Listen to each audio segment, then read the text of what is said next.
Hello प्यारे बच्चों, बहुत स्वागत है आप सभी का हमारे और आपके प्यारे से यूट्यूब चैनल एफपी क्लास में। डियर स्टूडेंट्स, क्लास 10th के फिजिक्स का ये वीडियो है आपका। इसमें हम जिसके पहले के वीडियोस में डिस्कस कर चुके हैं उसके आगे के कॉन्सेप्ट के बारे में डिस्कस करेंगे। प्यारे बच्चों, इसके पहले जो वीडियो हमने डिस्कस किया था रेखीय आवर्धन, दर्पण के लिए रेखीय आवर्धन जो होता है उसको मैंने डिस्कस किया था। उसका जो सूत्र होता है ना, यम यू और वी में जो संबंध होता है रेखीय आवर्धन का, यानी यम रेखीय आवर्धन यम इक्वल टू आपका माना वी अपॉन यू होता है। ये फार्मूला मैंने डिराइव कर लिया था, है ना। यहाँ तक हमने डिराइव कर लिया था प्यारे बच्चों। यहाँ से आपका क्या होता है, दर्पण का जो कॉन्सेप्ट होता है वो आपका खत्म होता है। प्यारे बच्चों, आज इस वीडियो में आपको एक नया कॉन्सेप्ट प्रकाश का अपवर्तन लेके आए हैं, है ना। प्रकाश का अपवर्तन प्यारे बच्चों, इसको आप अंत तक देखिएगा इस वीडियो को, और आपका बड़ा ही दिलचस्प वीडियो होने वाला है आपका प्रकाश का अपवर्तन, जो कि एक गुण है किसका, प्रकाश का। अपवर्तन एक गुण है किसका, प्रकाश का गुण है। इस गुण के बारे में चर्चा करने वाले लाइट के प्यारे बच्चों, चलिए ध्यान देते हैं, आज इस वीडियो स्टार्ट करते हैं। तो वीडियो में आपको पढ़ना क्या है, प्रकाश का अपवर्तन पढ़ना। क्या पढ़ना है, प्रकाश का अपवर्तन पढ़ना है। तो चलिए देखते हैं कि प्रकाश का अपवर्तन क्या होता है। प्रकाश का अपवर्तन क्या होता है प्यारे बच्चों, यहाँ पर जब भी प्रकाश के अपवर्तन की बात की जाती है तब हमेशा मीडियम की बात की जाती है। यहाँ पर दो मीडियम की बात की जाती है, 2 या 3 मीडियम की बात कर सकते हैं, है ना। 2, 3 या इससे अधिक भी मीडियम की बात कर सकते हैं। तो प्यारे बच्चों, यहाँ पर कम से कम 2 मीडियम तो होने चाहिए। प्रकाश के अपवर्तन के लिए कम से कम 2 मीडियम होना आपका अति आवश्यक है। तो यहाँ पर मैंने क्या किया, एक मीडियम मैंने इधर मान लिया, पहला मीडियम, दूसरा मीडियम मैंने माना ये है, ठीक है। याद रखिएगा, दोनों ही मीडियम्स, दोनों ही माध्यम अगर क्या है, अलग अलग हैं, ठीक है। मैंने क्या किया, एक प्रकाश की किरण आपतित कराई। यार बच्चों ध्यान दीजिएगा, मैंने एक प्रकाश की किरण, इस पहले मीडियम में एक प्रकाश किरण आई और दूसरे मीडियम में जाने के लिए जो उसका सीमा पृष्ठ है, जो इन दोनों माध्यमों को अलग करता है, उस पर आपतित होती है। उस पर आपतित होने के बाद होता क्या है, ये प्रकाश किरण जो होती है अपने मार्ग से विचलित हो जाती है। वास्तव में जाना तो इसे ऐसे चाहिए था, इसको जाना ऐसा चाहिए था, सीधे निकल जाना चाहिए था, लेकिन प्यारे बच्चों हुआ ऐसा नहीं। हुआ क्या, ये अपने मार्ग से विचलित हो गई। वास्तव में इस प्रकाश किरण का अपने मार्ग से विचलित होने की यही घटना प्यारे बच्चों प्रकाश का अपवर्तन होता है। क्या होता है, प्रकाश का अपवर्तन होता है। तो इसकी डिफिनीशन आप इस प्रकार दे सकते हैं कि जब कोई प्रकाश किरण एक माध्यम से दूसरे माध्यम में, जब कोई प्रकाश की किरण एक माध्यम से दूसरे माध्यम में जाती है तो अपने मार्ग से विचलित हो जाती है। तो अपने मार्ग से विचलित हो जाती है। प्रकाश किरणों का अपने मार्ग से विचलित होने की यह घटना प्रकाश का अपवर्तन कहलाता है। सिंपल सा लॉजिक इसका है, डिफिनेशन का प्यारे बच्चों। बस आपको करना क्या, रटना बिल्कुल भी नहीं है, फिजिक्स को फील करना है, फिजिक्स को महसूस करना है। जब तक फिजिक्स को महसूस नहीं कर पाएंगे आप, तब तक आपको फिजिक्स रटने जैसा ही लगेगा, ठीक है ना। फिजिक्स को अगर केयरफुली अगर आप स्टडी करते हैं तो आपको फिजिक्स वास्तव में महसूस होगी, ठीक है ना। तो ध्यान दीजिए, मैंने आपको डिफिनेशन क्या बोला, इसका आप लिख सकते हैं। क्या लिख सकते हैं, प्रकाश का अपवर्तन क्या होता है, जब कोई प्रकाश किरण एक माध्यम से दूसरे माध्यम में जाता है तो अपने मार्ग से विचलित हो जाता है। प्रकाश किरणों का अपने मार्ग से विचलित होने की यह घटना प्रकाश का अपवर्तन कहलाता है। ओके, तो बच्चों ध्यान दीजिएगा, ये जो प्रकाश किरण इस पृष्ठ पर आपतित हो रही है, ध्यान दीजिएगा, ये आपका सीमा पृष्ठ, दोनों ही माध्यमों को अलग करने वाला जो तल होता है, ये दोनों ही माध्यमों का सीमा पृष्ठ होता है, ठीक है।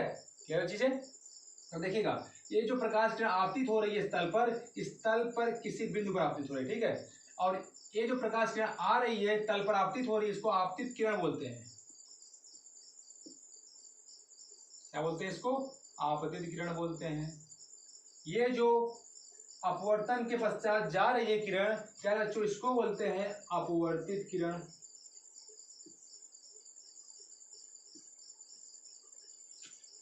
सीमा पृष्ठ के जिस बिंदु पर आपतित किरण आकर अपवर्तन की घटना यहाँ पर घटित हो रही है, कह सकते हैं, यानी कि कह सकते हैं सीमा पृष्ठ के जिस बिंदु पर आपतित किरण आ रही है उस बिंदु को बोलते हैं आपतन बिंदु।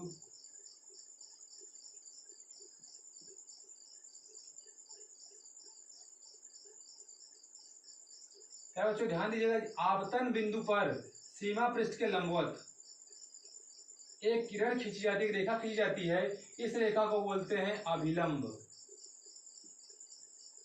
इसको इंग्लिश में नॉर्मल बोला जाता है और कैपिटल एन से डिनोट किया जाता है।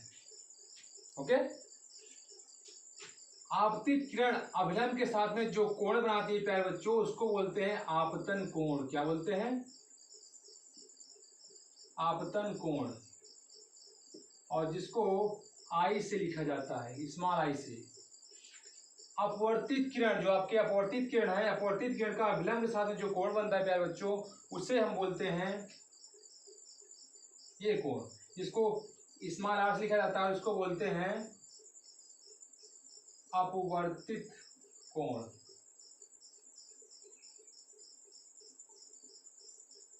ओके, तो बच्चों ये हुआ है इस जो आपतन की घटना है, इस घटना में कौन सी किरणें क्या कहलाती हैं, आपतन बिंदु कहाँ होता है, अभिलंब कहाँ होता है, ये सब चीजें आपकी हुई। क्या चीजें? तो आपको इसमें दो नोट पॉइंट देखना है। पहला नोट पॉइंट ये देखना है बच्चों,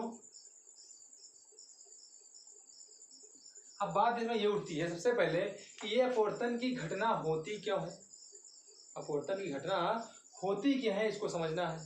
तो याद रखिएगा, मैंने स्टार्टिंग में जो आपको लाइट, जो आपको प्रकाश की प्रॉपर्टी आपको बताया, मैंने जो स्टार्टिंग में आपको प्रकाश की प्रॉपर्टी बताया था बच्चों, तो उससे मैंने आपको समझाया था कि प्रकाश सभी पारदर्शी माध्यमों में चल सकता है ना, प्रकाश सभी पारदर्शी माध्यमों में चल सकता है, और सभी के जितने ही पारदर्शी माध्यम चल सकता है, सभी माध्यम उसकी चाल अलग अलग होती है ना। प्रकाश की चाल अलग अलग माध्यमों में अलग अलग होती है, मैंने बताया था। क्लियर बात है? अब आप थोड़ा सा एग्जाम्पल लीजिए और थोड़ा समझिए कि आप अगर किसी मैदान में आपको दौड़ने के लिए बोल दिया जाए, तब आप साइंस दौड़ पाओगे, या फिर किसी एक ऐसे जगह पर जहां पर बहुत भीड़ हो, जहां पर बहुत भीड़ हो और उस जगह पर आपको दौड़ने के लिए बोल दिया जाए, तब दौड़ पाओगे? आप खुद सोचिए, आप थोड़ा एक बार कल्पना करिए, इलाहाबाद सिटी में एक आपका जगह है कटरा, है ना। तो कटरा में रात शाम के समय आप मान लीजिए बाहर निकले हैं, ठीक है, और आपको दौड़ना है, तो क्या आप, क्योंकि शाम को वहाँ भीड़ होती है बहुत ज़्यादा, तो आप क्या वहाँ दौड़ पाओगे उतनी स्पीड से जितना कि आप सुबह के टाइम में किसी मैदान में दौड़ पाते हैं? नहीं, बिल्कुल भी नहीं दौड़ पाओगे। वहाँ पर क्या है, आपका सघनता ज़्यादा है। मैदान में आपकी सघन मतलब, कहने का मतलब है वहाँ पर लोग आपके बहुत कम थे, लोगों की संख्या कम थी। लेकिन जब आप शाम को कटरा में गए तो वहाँ देखा आपने क्या, कि वहाँ लोग बहुत ज़्यादा है, भीड़ बहुत ज़्यादा, उसमें आपको दौड़ने में प्रॉब्लम हो रही है, कभी इधर तो कभी उधर, कभी उधर धक्का, कभी इधर धक्का, तो धक्का लग रहा है, हो क्या रहा है, आपका वेग कम हो गया। आपका वेग, जितना मैदान में वेग था उसी एनर्जी से आप दौड़ रहे, लेकिन आपका वेग कम हो गया। वेग कम हुआ ना। तो वैसे मेरे बच्चों यहाँ पर भी है, अगर जब कोई प्रकाश किरण विरल माध्यम से सघन माध्यम में जाएगी तो उसका वेग कम हो जाता है, जिससे क्या होता है, वो अपवर्तित हो जाती है ना। तो अपवर्तन का कारण एक ये भी है प्यारे बच्चों, ये लेकिन पूरा कारण आपका नहीं है, ये आपका पूरा कारण नहीं प्यारे बच्चों। आपको जब स्नेल का नियम पढ़ाएंगे, उसके बाद अपवर्तनांक जब पढ़ाएंगे, तब उसके बाद आपका इसका पूरा कारण आपको बताएंगे कि क्यों आपका ये क्यों आखिर सीधी भी जा सकती थी, है ना।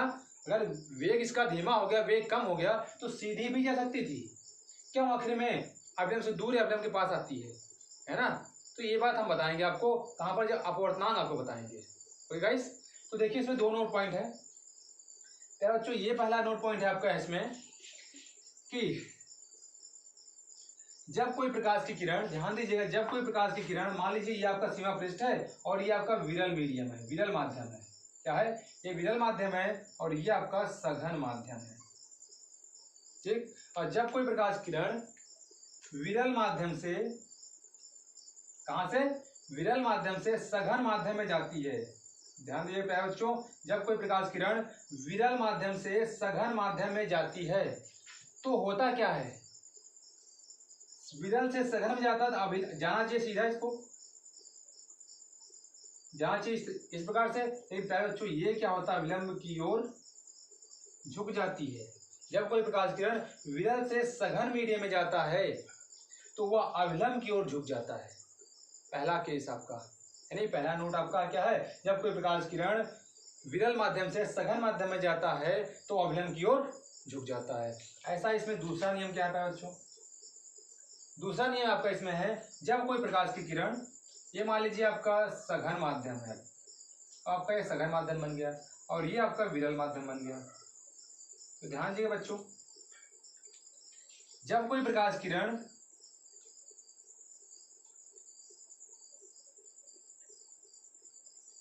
जब कोई प्रकाश किरण सघन माध्यम से विरल माध्यम में जाती है तो प्यारे बच्चों जाना इसे रास्ता इसका ये है, इसका रास्ता ये है कि मैंने आपको बताया ना कि संगत का असर बहुत प्रभावी होता है। ठीक है, आपकी संगत जैसी होगी वैसा ही आपका रास्ता भी होगा। ठीक है, वैसे यहाँ पर ये प्रकाश जिस प्रकार का संगत पाया उसी अनुसार अपने आप को ढाल लिया।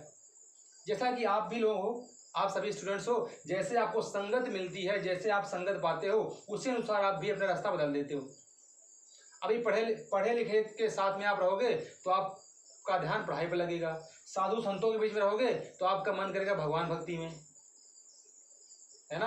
अगर आप भी ऐसे लोगों के साथ में हो जिसका संबंध पढ़ाई लिखाई से साधु संतों से बिल्कुल हट के हो तो आपका नेचर भी उसी तरीके से हो जाएगा, उसी तरीके से आप सोचोगे, है ना।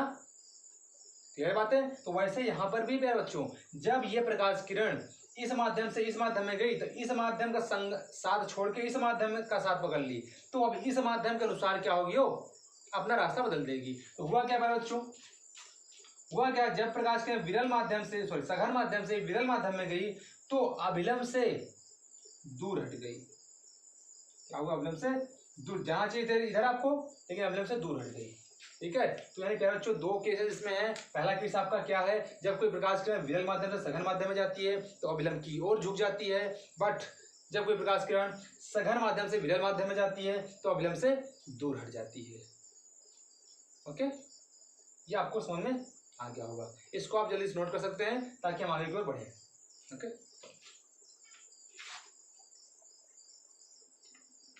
हाँ प्यारे बच्चों जो अब हम देखने वाले हैं, वो है अपवर्तनांक। अपवर्तनांक की बात प्यारे बच्चों जो हम देखने वाले कॉन्सेप्ट वो है अपवर्तन के नियम। ठीक है, प्रकाश के अपवर्तन के नियम। तो उससे पहले आपको प्रकाश का अपवर्तनांक के बारे में जानना जरूरी है, आपको अपवर्तनांक के बारे में जानना जरूरी, रिफ्लेक्टिव इंडेक्स के बारे में जानना आपको बहुत जरूरी है। उससे पहले तो आइए जानते हैं कि अपवर्तनांक क्या है प्यारे बच्चों। आपका अपवर्तनांक क्या है इसको समझते हैं। तो ध्यान दीजिएगा अपवर्तनांक क्या होता है आपका। जैसे आप दो कुछ मीडियम दे लीजिए, जैसे आपका वायु एक माध्यम है, वायु क्या है, माध्यम है, जल एक माध्यम है, कांच एक माध्यम है और हीरा एक माध्यम है। ठीक है, क्या क्या माध्यम है, वायु माध्यम है, जल माध्यम है, कांच माध्यम है, हीरा माध्यम है, ये चार माध्यम है आपके।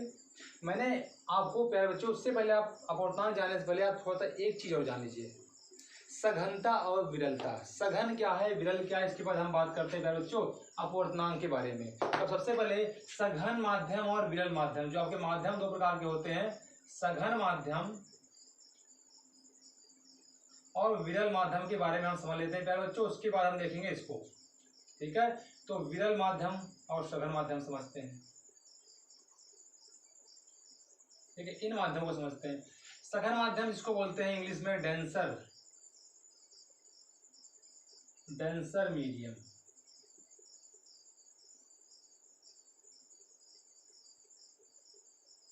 Rare medium.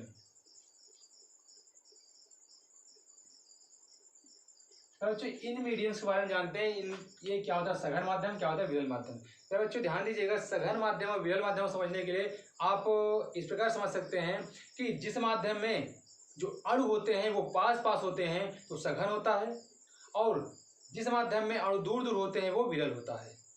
ठीक है, कह सकते हो जिस माध्यम में अणु अत्यंत समीप होते हैं वह सघन माध्यम कहलाता है, जिस माध्यम में अणु अत्यंत दूर दूर होते हैं वो क्या होता है, विरल माध्यम कहलाता है। ठीक है, इसकी डिफिनेशन ही प्यारे बच्चों यही है कि जिस माध्यम में अणु पास पास होते हैं वो सघन माध्यम कहलाता है, और जिस माध्यम में अणु दूर दूर होते हैं वो विरल माध्यम है, रेयर मीडियम कहलाता है। ठीक है, तो प्यारे बच्चों ध्यान दीजिएगा, जैसे इसको समझने के लिए एक एग्जाम्पल और ले सकते हैं। आप अपना ही कुछ एग्जाम्पल ले लीजिए अपने जैसा ही। मान लीजिए एक आप है और एक आपका दोस्त है।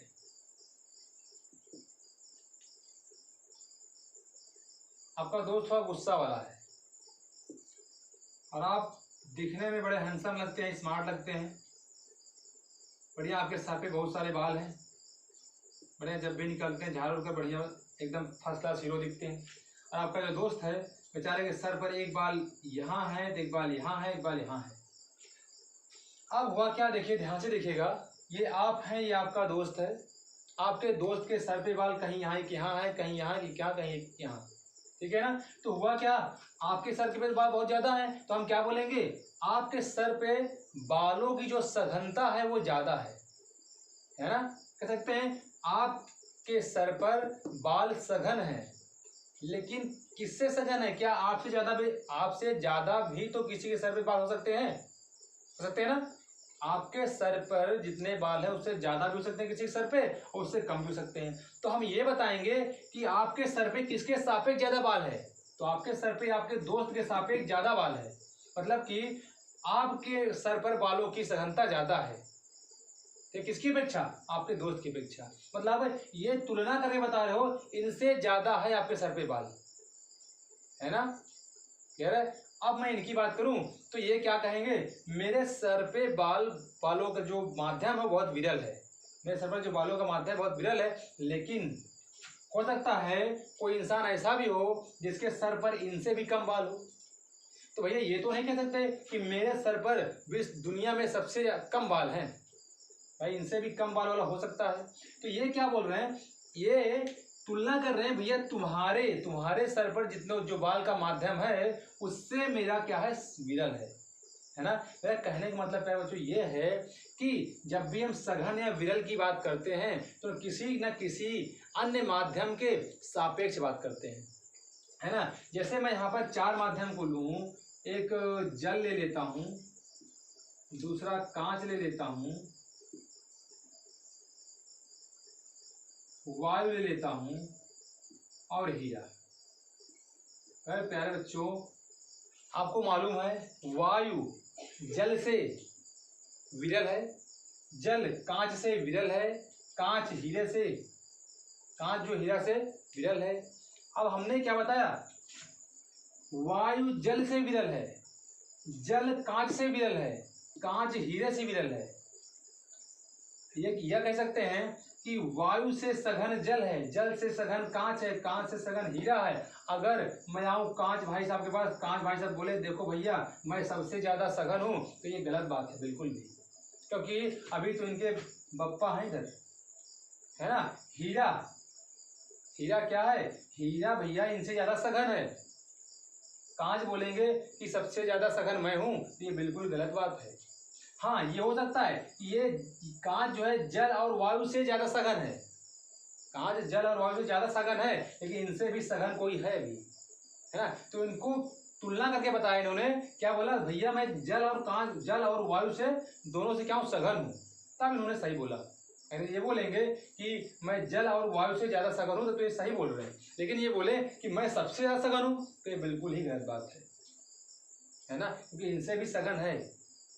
यानी हम कांच की बात करेंगे तो कांच को हम बोलेंगे जल के सापेक्ष ज्यादा सघन है ना। अब ये हीरे के सापेक्ष विरल है, ठीक है ना। इसलिए ध्यान दीजिएगा, जब भी हम किसी भी माध्यम की सघनता या विरलता की बात करते हैं तो प्यारे बच्चों किसी न किसी अन्य माध्यम के सापेक्ष उसकी सघनता या विरलता की चर्चा करते हैं। चलो आपकी बात है, ठीक है। तो प्यारे बच्चों ये आपका हुआ सघन और विरल, ठीक है, ये आपका सघन विरल कॉन्सेप्ट हुआ। तो मेरे ख्याल से आपको ये अच्छे समझ में आ गया होगा। आगे क्यों नेक्स्ट कॉन्सेप्ट क्यों चलते हैं, प्यारे बच्चों आपका जो नेक्स्ट कॉन्सेप्ट है वो है अपवर्तनांक। क्या है, अपवर्तनांक। इसको समझते हैं कि अपवर्तनांक आपका क्या है, रिफ्रैक्टिव इंडेक्स क्या है, इसको समझते हैं प्यारे बच्चों। अभी मैंने आपको बताया माध्यम, तो समझ में आ गया होगा। तो फिर से मैं वही 4 माध्यम लेता हूँ जो 4 माध्यम मैंने लिया था।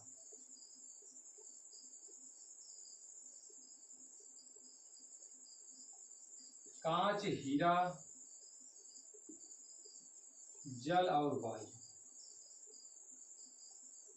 गाइस ध्यान से समझिएगा यहाँ पर। अब होता क्या है, मैंने आपको ये बताया माध्यम से आपको मालूम चल जाएगा कौन सघन है कौन विरल है ना भाई। मैंने क्या बताया, जल वायु की अपेक्षा ज्यादा सघन है, कांच जल की अपेक्षा ज्यादा सघन है, हीरा कांच की अपेक्षा ज्यादा सघन है ना। कांच जल की अपेक्षा, जो हीरा है वो जल की अपेक्षा ज्यादा सघन है, जो हीरा है वायु की अपेक्षा ज्यादा सघन है।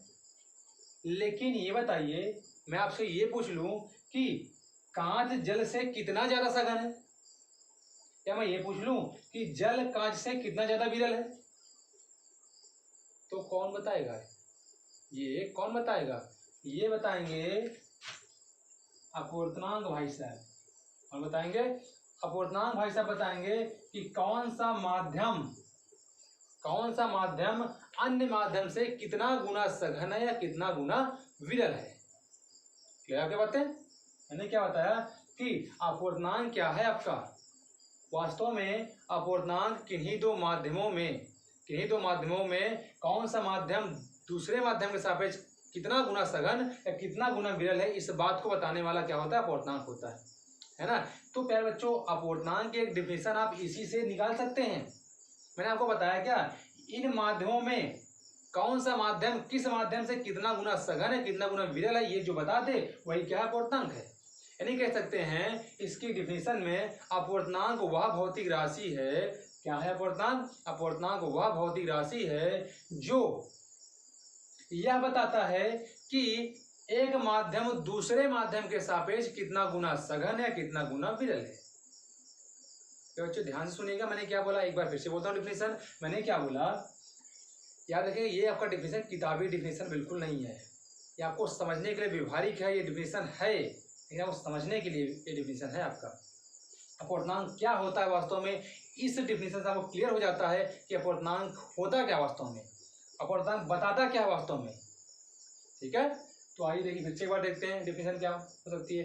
अपवर्तनांक एक ऐसी भौतिक राशि है, अपवर्तनांक एक ऐसी भौतिक राशि है जो यह बताता है कि एक माध्यम दूसरे माध्यम के सापेक्ष कितना गुना सघन या कितना गुना विरल है।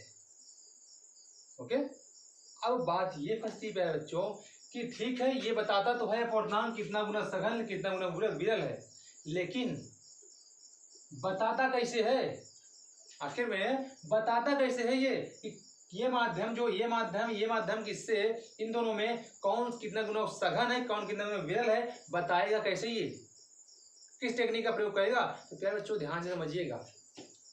मान लीजिए ये आपका एक पात्र है, ठीक है, और एक पात्र आपका ये इधर है, ठीक, ध्यान से समझिएगा बच्चों। इसमें मैंने वाटर फिलअप किया है, इसमें मैंने जल भर दिया, एक प्रकाश किरण प्यारे बच्चों इसमें गुजारा और एक प्रकाश किरण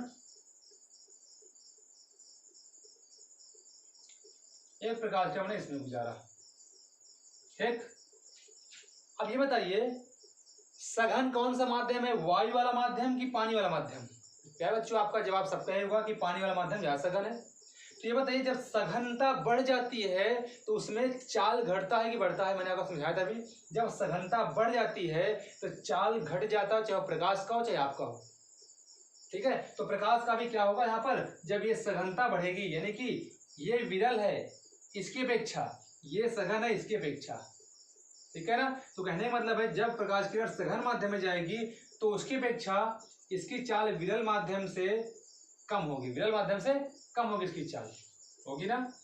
अब एग्जाम्पल के रूप में मैं समझ लेता हूँ, इसकी चाल आपका 80 किलोमीटर पर आवर, मैंने एग्जाम्पल रूप में लिया है, ये होता नहीं है, ठीक है, इसे आपको समझाने के लिए मैंने लिया है 80 किलोमीटर प्रति घंटा, और ये मैं ले लेता हूँ 160 किलोमीटर पर आवर, ठीक है, 160 किलोमीटर पर आवर। मैंने आपको अभी बताया कि अपवर्तनांक भी क्या होता है, ध्यान दीजिए, जैसे होता है क्या है, एक माध्यम का दूसरे माध्यम के सापेक्ष कितना गुना विरल है कितना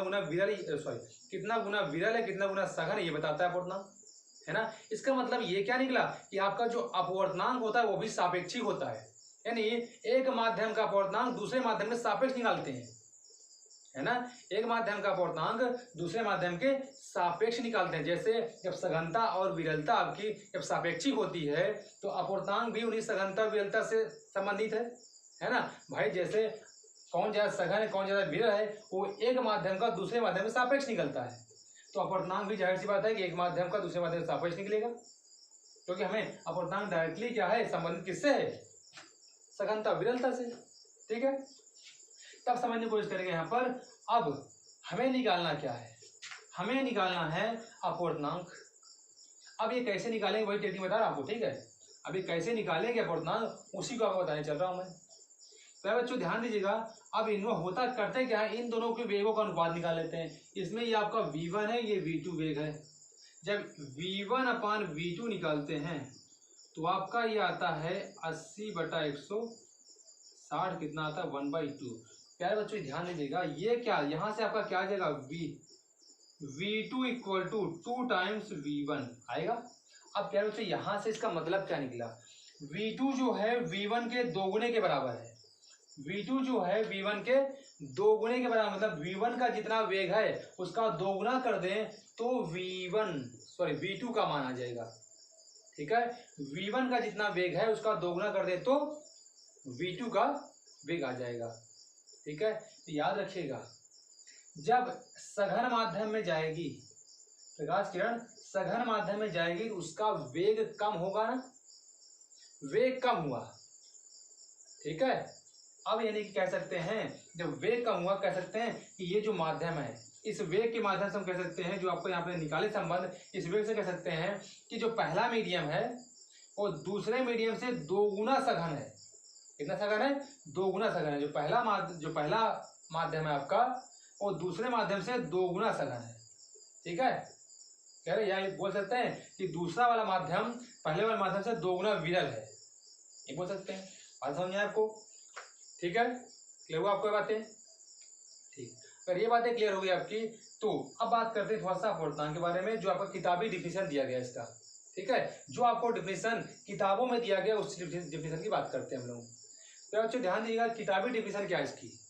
किताबी डिफिनेशन है इसकी कि अपवर्तनांक वह भौतिक राशि है, अपवर्तनांक वह भौतिक राशि है जो दो माध्यमों में प्रकाश की चालों के अनुपात को बताता है। क्या है?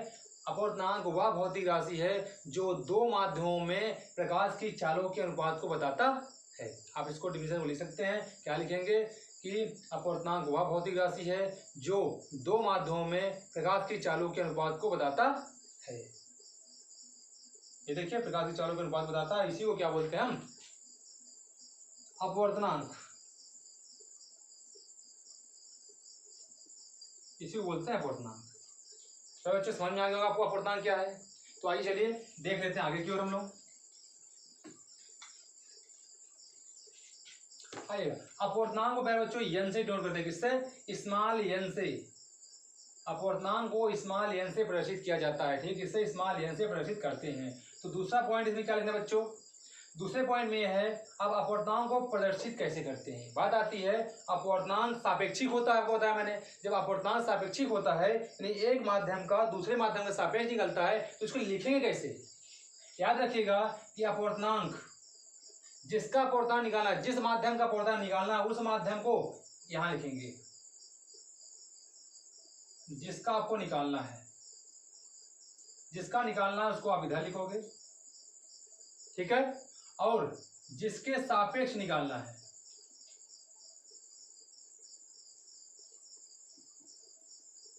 उसको ऐसा लिखेंगे। जैसे एग्जांपल रूप में लेता हूं,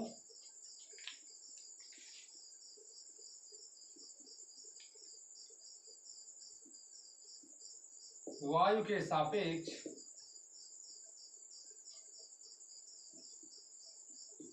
कांच का अपवर्तनांक, वायु के सापेक्ष कांच का अपवर्तनांक है बच्चों। तो इसको कैसे लिखेंगे आप?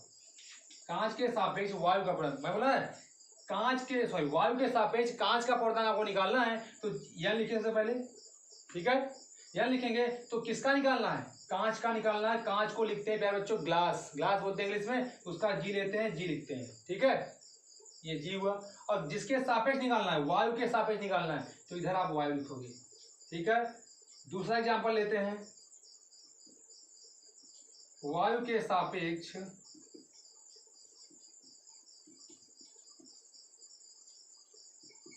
हीरे का अपवर्तनांक।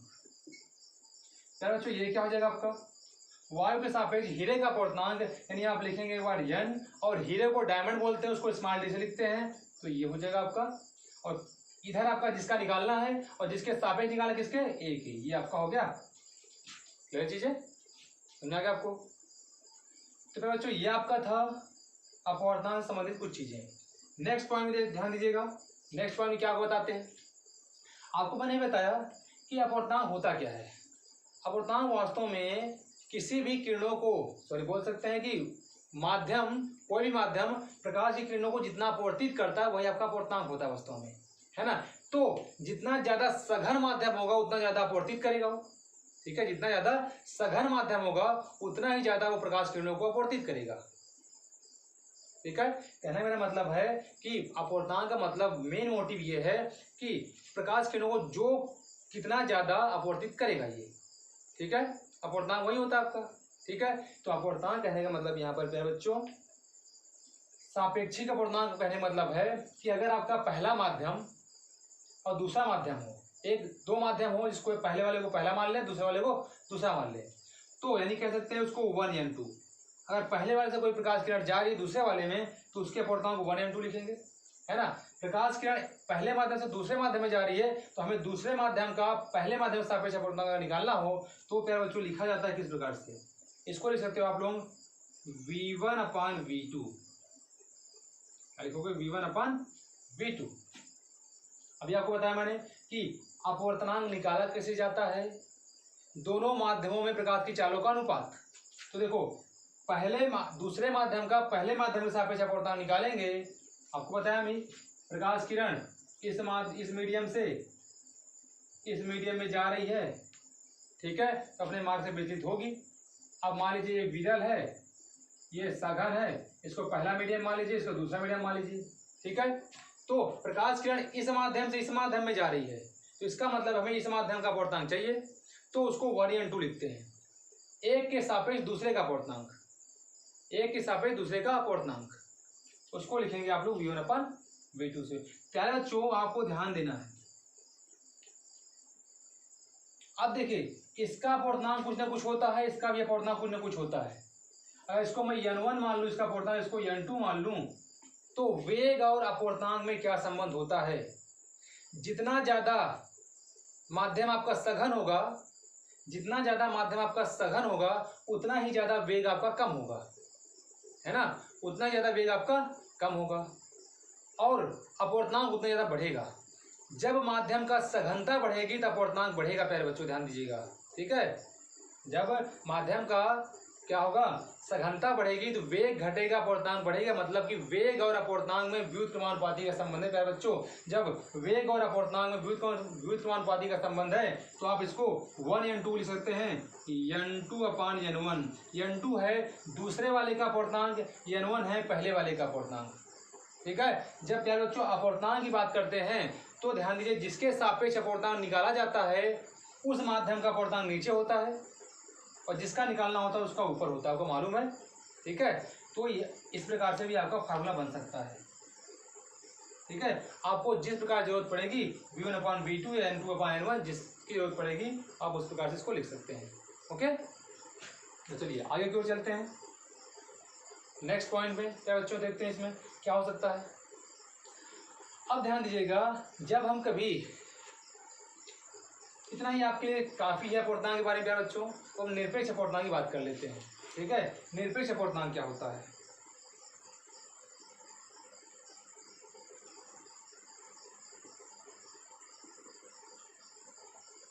निरपेक्ष अपवर्तनांक जिसको बोलते हैं एब्सोल्यूट रिफ्रैक्टिव इंडेक्स, ठीक है। तो देखिए ये क्या होता है, इसकी सिंपल सी डिफिनेशन होती है कि जब किसी माध्यम का अपवर्तनांक निर्वात के सापेक्ष निकाला जाता है तो वह अपवर्तनांक निरपेक्ष अपवर्तनांक कहलाता है। जब किसी माध्यम का अपवर्तनांक निर्वात के सापेक्ष निकाला जाता है तो वह अपवर्तनांक निरपेक्ष अपवर्तनांक कहलाता है। मैंने क्या बोला प्यारे बच्चों, जब किसी माध्यम का अपवर्तनांक निर्वात के सापेक्ष निकाला जाता है तो वह अपवर्तनांक निरपेक्ष अपवर्तनांक कहलाता है, जिसको प्यारे बच्चों यहाँ पर इसको भी स्मॉल एन से प्रदर्शित करते हैं, किससे, स्मॉल एन से प्रदर्शित किया जाता है, ठीक है।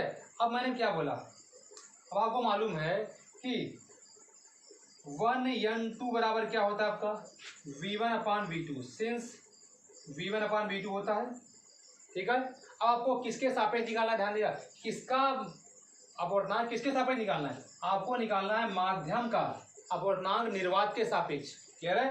तो ध्यान दीजिएगा माध्यम का अपवर्तनांक इधर माध्यम लिखेंगे, इधर निर्वात के सापेक्ष निकालना तो निर्वात लिखोगे, ठीक है।